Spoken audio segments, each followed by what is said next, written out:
Now, from Arkansas's News and Information Center, this is THV 11 This Morning. Good morning, everyone. Thanks for joining us. I'm Elise Edie here with Tom Brannon and Ashley Blackstone. Happy Friday. It's April 10th. Good morning. That's right. A day that is much better weather-wise today for the whole state. We had thunderstorms develop, some of them providing hail and damaging wind out in South Arkansas. It's flooding rains, but this morning I want to share this with you out of Heber Springs and Greers Ferry Lake. Sunrise for you. Check it out. Oh, you, Ashley, your turn. There you go. Oh, took it an octave high. Get out of here with that. Lance, go ahead. Higher. Beautiful morning out here, Heber Springs, Greers Ferry Lake, Eden Isle, looking back toward the east. We are looking at a few high-level clouds. That is it. The air mass has dried out. It has cooled off behind a front. The front did bring severe weather in Arkansas yesterday. Here are the weather headlines. Sunshine and cooler today. Sunny Saturday. If you've got plans on doing outdoor events and activities, know that it's nonprofit season. A lot of these agencies out and about collecting funds for their various charities, and they'll have walks. They've got runs. They've got all kinds of stuff happening. So beautiful weather Saturday. Sunday, showers will return late after some morning sunshine. Clouds roll in. Might even have a thunderstorm by Sunday night, Monday. We're at 51. Cleared off nicely outside. 43 Mountain Home, 52 Stuttgart, Monticello 60, but it was 38 in Fayetteville. Here's your weather planner, 55 to around 70. If you're getting ready for work or school, a lightweight jacket or sweater is what you're going to need. From here, we go back to Ashley and Elise. Thanks a lot, Tom. It was decided early this morning North Little Rock's head football coach Brad Bolding is now out of a job. His termination hearing started yesterday afternoon at 5:30 and did not end until just before 3 this morning, and that is when the board made a unanimous vote. THV 11's Marielle Mose is live at North Little Rock High School with more on this. Marielle? Ashley and Elise, the board president starting today says they will begin the process of looking for a new head football coach for the North Little Rock Wildcats to continue on their award-winning program. Last night, starting at 5:30, going for 8 hours, the executive board for the North Little Rock School Board met with Brad Bolding and his defense attorney David Couch, deliberating back and forth. And then at about 1 o'clock, the executive board went in for a private meeting to discuss their final decision.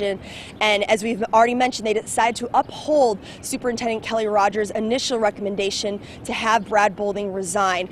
He initially got a letter back in January for his resignation from the superintendent over recruitment violations as well as improper spending. He was purchasing gear for the football team and not properly recording those purchases. Under the recruitment violations, along with that, KJ Hill, one of the wide receivers for the Wildcats, his stepfather was hired by Brad Bolding 2 months before KJ Hill was recruited for the team, so that goes into the recruitment violations as well. During the 8-hour deliberation process, which was open to the public, Brad Bolding was asked by the school board why he wanted to be a coach for North Little Rock when he just finished his 8th year last night. At the time, they were, I think probably mid-level. They just come off a good year, but they on average have been kind of mid-level in the highest classification, and I thought it was a good opportunity to really build from the ground up. As mentioned, he was a coach for North Little Rock for 8 years. Before that, he coached Mayflower's football program. His defense attorney says next they will take this case to circuit court, where a decision can be made by people who are not connected to North Little Rock School and will be unbiased in the decision-making process over Brad Bolding's case. Guys, back to you. Marielle, thanks a lot for that. Just into our newsroom this morning, we are getting reports of a fire at a school in Morrilton. Viewer Robert Gunderman sent us these pictures of the fire at what he says is the Old Sullivan High School on West Rock Street. We're told the fire started around 12:30 this morning and that crews are still there working on it. We'll update the story as we learn more. Right now, Little Rock police trying to track down the person responsible for the city's 7th homicide of the year. Officers say they got a call about shots fired around 7 o'clock last night near 33rd and Ludwig. And when they got there, they found a man dead in the street. His identity has not been released. So far, no other details have been provided. A former Northeast Arkansas pastor facing child pornography charges. Authorities say John Mark Wilson admitted to downloading and viewing sexually explicit images involving children on his computer. The 45-year-old once pastored at Brooklyn Church of Christ. He was in court Wednesday. If convicted, he could face up to 10 years in prison. Little Rock police say they have identified the man shown in this surveillance video as James Foley, but they haven't found him yet. The homeowner claims the man stole his lawnmower. Officers call Foley the tree man, and they say beware. He will offer to do yard work for payment. Foley has reportedly been in trouble with the law before for stealing lawn equipment. If you know where he is, call police. The Human Rights Campaign of Arkansas fighting to get the LGBT community added as a protected class. And last night they held the first of many meetings in what they're calling Equality Summer. HRC officials say the goal of this is to make everyone aware that Arkansas can eventually be a place that's home to everyone.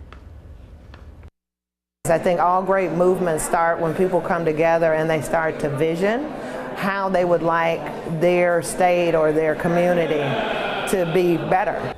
And Johnson says that she wants the governor to issue an executive order to protect the LGBT community. She says that would help Arkansas attract the jobs of tomorrow. But in response to this, Governor Asa Hutchinson says that he doesn't see an urgent need for an executive order since lawmakers reworded the religious objections bill. Supporters say the new law addresses discrimination concerns by more closely mirroring the 1993 federal law. The governor calling on a special legislative session to look for alternatives to the state's private option plan. Right now, more than 200,000 Arkansans are insured through a plan that uses federal Medicaid funds to buy private insurance for low-income Arkansans. The governor says he wants a task force to look into options during a special session rather than waiting until next year to decide. Analysts say after seeing dash cam video of a traffic stop, it's still unclear why 50-year-old Walter Scott was shot and killed by then police officer Michael Slager in North Charleston, South Carolina. Your license registration insurance card? Slager reportedly pulled Scott over for a broken taillight, and when Slager walks back to his patrol car, you can see Scott running from the car. Investigators say they almost immediately spotted inconsistencies at the shooting scene. A witness captured that shooting on cell phone video. Slager currently being held without bond. The 7 other officers who arrived there on the scene are also being investigated. A security guard is dead after being shot at the U.S. Census Bureau headquarters in suburban Maryland. Authorities say it all started when a man kidnapped a woman. The guard was shot when he approached the man's vehicle. The shooting led to a police chase and a standoff.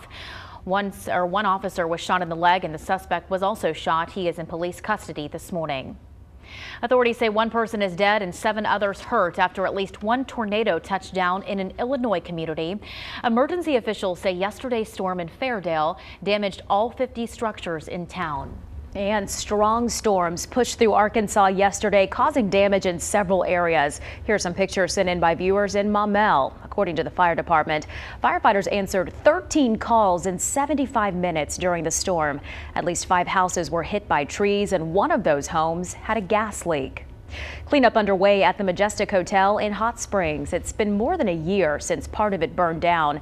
The city yesterday approved a contractor to clear the debris in front of the yellow brick part of the abandoned hotel. And weather permitting, officials say it should be completed by tonight or tomorrow. And the bill for the cleanup will be sent to the building's owner. Over in eastern Arkansas, the Hughes School District and West Memphis are consolidating. This comes after Hughes fell below the state's minimum enrollment. School leaders, though, filed a petition to waive the consolidation, but it failed to pass the board yesterday. The district's attorney says the board is now weighing its options. Meanwhile, this consolidation is supposed to take effect July 1st. Happening today in Conway, the 14th annual In Her Honor Women's Health Fair. There will be free health screenings, fitness classes, and self-defense demonstrations. It kicks off in about an hour at 7:30 and will last until noon at the Conway Regional Health and Fitness Center. Pulaski County officials giving away free mulch. You can pick up yours today and tomorrow from 8 until 4 or until all that mulch is gone. The address is 2901 West 31st Street in Little Rock. The world's best farmer is from right here in Arkansas. 75-year-old Dave Sargent of Prairie Grove has been rated #1 in the world by Global Gap. In his first year as a produce farmer, he sold $5,000 worth of his crops to Walmart, but today he has a $1.5 million contract. Government officials from China visited Sargent's farm yesterday to see what makes him so successful. Attention to detail. That's the bottom line. And doing everything the way it's supposed to be done. That sounds like good advice. He also says he's looking to technology to improve his farm by creating auto-steered tractors that'll use GPS to plant seeds. Sargent says in the next 4 to 5 years, he also plans to have robots harvesting all of his crops because it'll cut down on the possibility for contamination. Love that story. Isn't that Isn't it? cool? Congratulations right to here in him. Arkansas. We now know how much money that Arkansas nonprofits will get from more than $2 million raised in a single day of giving. Officials say 30 nonprofit organizations will receive a total of $50,000 in prize money in addition to money raised. Participating nonprofits will also receive a share of a $250,000 bonus pool from the Arkansas Community Foundation. From concerts to trying new rides at Magic Springs, there's plenty of things happening in Central Arkansas this weekend. A list of things to do coming up. And students are turning trash into fashion. We'll have details on what they're calling a Refashion Bash after this.